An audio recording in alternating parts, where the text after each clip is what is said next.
मैं रामनाथ प्रसाद दर्शन शास्त्र विभाग डीएवी महाविद्यालय सिवान से आज ऑनलाइन कक्षा में आपका स्वागत करता हूँ। आज हम लोग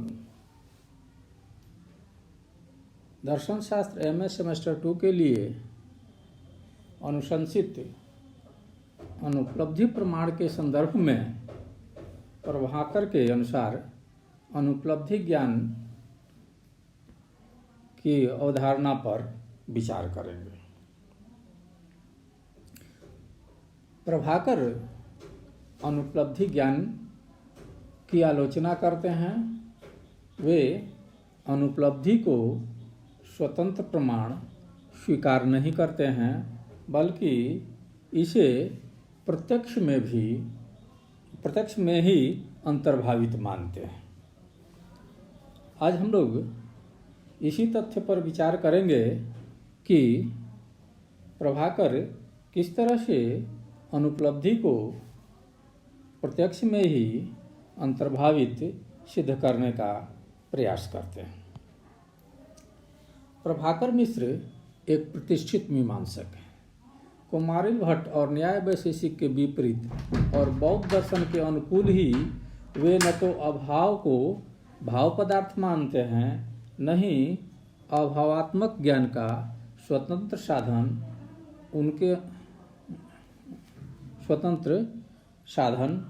उनके अनुसार अभाव अधिष्ठान का अभाव से युक्त विशेष गुण नहीं है, बल्कि अधिष्ठान की रिक्तता मात्र है। न्याय और वैशेषिक के विपरीत तथा कुमारिल से असहमत होते हुए प्रभाकर अभाव की सत्ता को भी अस्वीकार करते हैं। वे अभाव को भी पदार्थ नहीं मानते हैं और नहीं वे अनुपलब्धि को प्रमाण मानते हैं। हाँ, वे निषेधात्मक ज्ञान को स्वीकार करते हैं। उनके अनुसार अभाव किसी अधिष्ठान की विशेषता नहीं है, बल्कि अधिष्ठान की रिक्तता है। किसी वस्तु का किसी अधिष्ठान, किसी व्यक्ति, किसी वस्तु या किसी स्थान में नहीं पाया जाना वह उस वस्तु, व्यक्ति या स्थान की विशेषता नहीं है, बल्कि उसमें एक रिक्तता है, एक खालीपन है। किसी कमरे में किसी घट का नहीं दिखाई देना घट के अभाव से युक्त कमरे का विशेषण नहीं है, बल्कि कमरे की रिक्तता मात्र है, उसका खालीपन है। वह कमरा घड़े से खाली है। हमारे परंपरागत दार्शनिक इसी तरह घट, पट इत्यादि का ही उदाहरण देते हैं।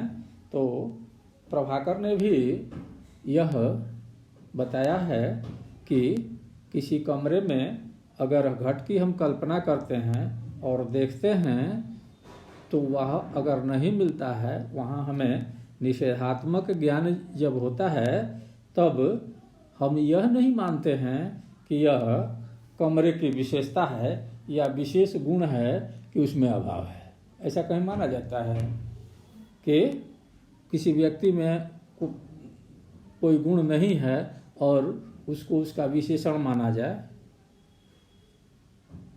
अभाव को कभी भी विशेषण के रूप में स्वीकार नहीं किया जाता है। किसी भी व्यक्ति के संदर्भ में, किसी भी वस्तु के संदर्भ में अभाव को विशेषण के रूप में कभी भी परिभाषित नहीं किया जाता है। प्रभाकर इसी सामान्य तथ्य को तार्किक रूप देते हैं। उनके अनुसार अधिष्ठान में किसी वस्तु का नहीं पाया जाना अर्थात अभाव अधिष्ठान की विशेषता नहीं बन जाती है, बल्कि वह उसका खालीपन है, अधिष्ठान रिक्तता है। जबकि न्याय दार्शनिक उसे विशेष गुण मानते हैं। यहाँ वे न्याय से अलग अपनी अवधारणा के आधार पर निषेधात्मक ज्ञान को परिभाषित करने का प्रयास करते हैं। उनके अनुसार अभाव और रिक्ताधिष्ठान दोनों एक ही है, अर्थात अभाव कहिए या रिक्त अधिष्ठान कहिए, दोनों में कोई अंतर नहीं है। प्रभाकर के अनुसार यह प्रत्यक्ष द्वारा ज्ञेय है। हमें रिक्त अधिष्ठान का ही प्रत्यक्ष होता है। उनके अनुसार अधिष्ठान का ही प्रत्यक्ष होता है और अभाव रिक्त अधिष्ठान है, अतः यह प्रत्यक्षजन है। अभाव का ज्ञान किसी निषेधात्मक सत्ता का भावात्मक ज्ञान नहीं है। जैसा कि न्याय दार्शनिक मानते हैं,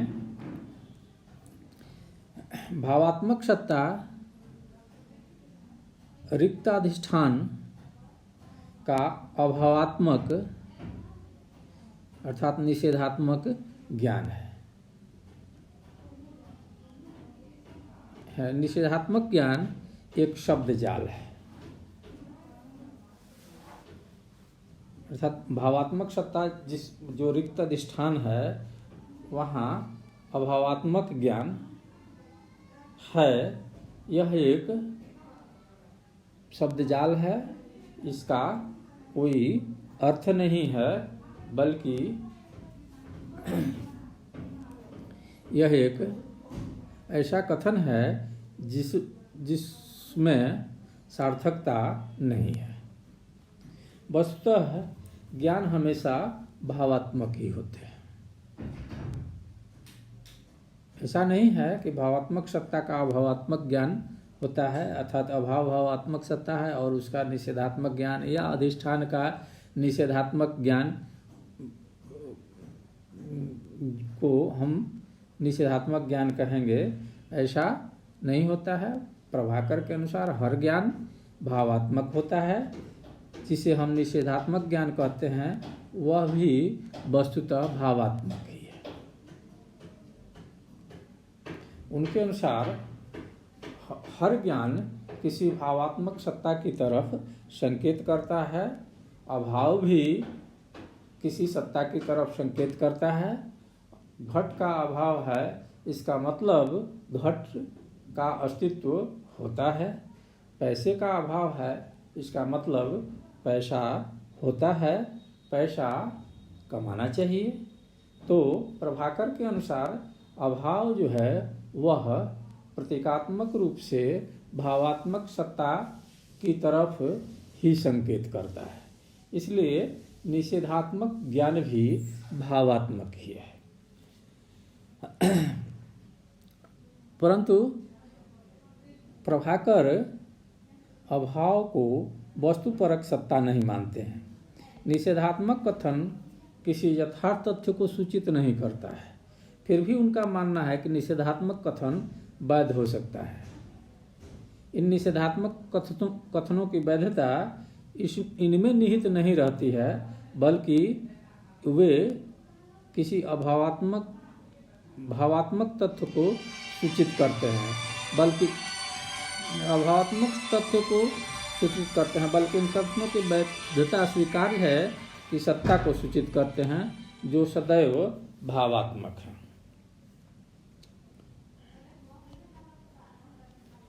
भाटमीमांसक और वेदांत दार्शनिक निषेध विषयक प्रभाकरों के मत की समीक्षा कर अनुपलब्धि को स्वतंत्र प्रमाण सिद्ध करने का प्रयास करते हैं। भट्ट मीमांसकों के अनुसार प्रभाकर द्वारा रिक्त आधार कहने का अर्थ है वह आधार जो प्रत्येक वस्तु से रिक्त है। ऐसी स्थिति में यहाँ घट नहीं है, ऐसा ज्ञान क्यों होता है? प्रभाकर न्याय दर्शन की आलोचना करते हैं कि इसे अधिष्ठान का विशेषण नहीं माना जाना चाहिए अभाव को, परंतु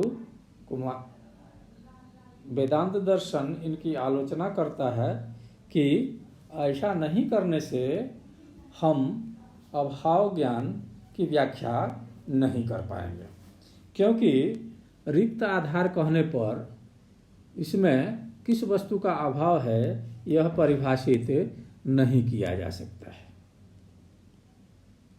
इसी तरह प्रभाकर रिक्त आधार और वस्तु के अभाव को एक नहीं मानते, एक ही मानते हैं। प्रभाकर रिक्त आधार और वस्तु के अभाव को एक ही मानते हैं, परंतु रिक्त आधार का अर्थ है वह आधार जिस पर सभी वस्तुओं का अभाव हो। वस्तुओं का अभाव और किसी निश्चित वस्तु के अभाव में भेद है। फिर वही समस्या कि यहाँ फिर से अभाव को परिभाषित करना संभव नहीं हो पाएगा। भूतल पर कोई वस्तु उपस्थित है तो रिक्त आधार की संज्ञा नहीं दी जा सकती है। मान लीजिए जैसे धरती जमीन है और हमें घटाभाव की व्याख्या करनी है। हम अगर देखते हैं कि जमीन पर चटाई पड़ा हुआ है या पट पड़ा हुआ है, कपड़ा पड़ा हुआ है या कालीन बिछा हुआ है, तो भूतल तो खाली नहीं है, तब हम घटाभाव की व्याख्या कैसे करेंगे? भूतल पर कोई वस्तु उपस्थित है तो रिक्त आधार की संज्ञा नहीं दी जा सकती है उसे। वैसी भूतल जिस पर घट उपस्थित है और पट नहीं है, तो यहाँ पट नहीं है ऐसा ज्ञान कैसे होगा? या पट उपस्थित है यानी कालीन बिछा हुआ है और घड़ा नहीं है, तो भूतल को तो रिक्त आधार नहीं कहा जा सकता है, तब इसकी घटाभाव की व्याख्या या घड़ा नहीं है इसकी व्याख्या कैसे होगी? वेदांत दर्शन के अनुसार रिक्त आधार का अर्थ है वस्तुओं के अभाव का आधार। प्रभाकर यह समझते हैं कि रिक्ताधार का ज्ञान प्रत्यक्ष से होता है, जबकि वास्तविकता यह है कि केवल आधार का ज्ञान प्रत्यक्ष से होता है। यहाँ रिक्त आधार और आधार दोनों को एक मान लिया गया है। जैसे हम लोग इंटर की कक्षाओं में पढ़ते हैं फैलेसी ऑफ फोर टर्म चतुष्पद दोष, जिसमें किताब टेबल पर है, टेबल जमीन पर है, इसलिए किताब जमीन पर है ऐसा उदाहरण दिया जाता है, और टेबल और टेबल पर को एक ही पद मान लिया जाता है। वैसी ही व्याख्या शंकराचार्य के अनुयायी वेदांत दार्शनिक धर्मराज ध्वरेंद्र इत्यादि करते हैं कि प्रभाकर जब कहते हैं कि रिक्ताधार का प्रत्यक्ष होता है, तो रिक्ताधिष्ठान का दर्शन उनको कैसे होता है? वे रिक्ताधिष्ठान और अधिष्ठान दोनों को एक ही मान लेते हैं, जबकि दोनों अलग अलग हैं। आधार के रिक्त होने का ज्ञान अभाव का ज्ञान है, न कि आधार का ज्ञान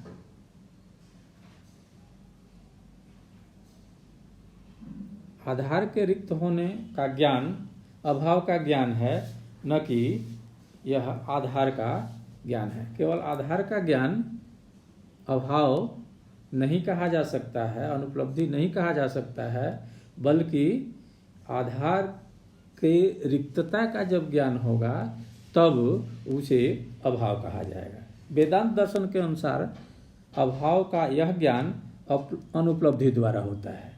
जब तक आधार में अभाव का ज्ञान नहीं होगा तब तक रिक्ताधार का ज्ञान संभव नहीं है। इस प्रकार रिक्ताधार का ज्ञान अनुपलब्धि के बिना संभव नहीं है। इस तरह हम देखते हैं कि प्रभाकर अभाव की सत्ता को अस्वीकार करते हैं और अनुपलब्धि की सत्ता को भी अस्वीकार करते हैं। हाँ, वे निषेधात्मक ज्ञान को मानते हैं और निषेधात्मक ज्ञान को प्रत्यक्ष ज्ञान के माध्यम से संभव बताने का प्रयास करते हैं।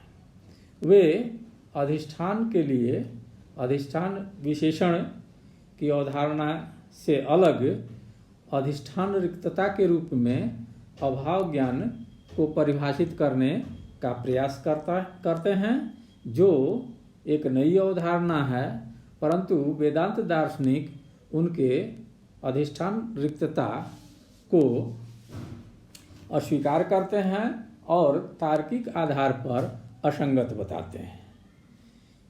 ऐसी स्थिति में प्रभाकर का मत स्वीकार्य प्रतीत नहीं होता है और लगता है कि अभाव ज्ञान के लिए उपलब्धि प्रमाण को मानना उचित है।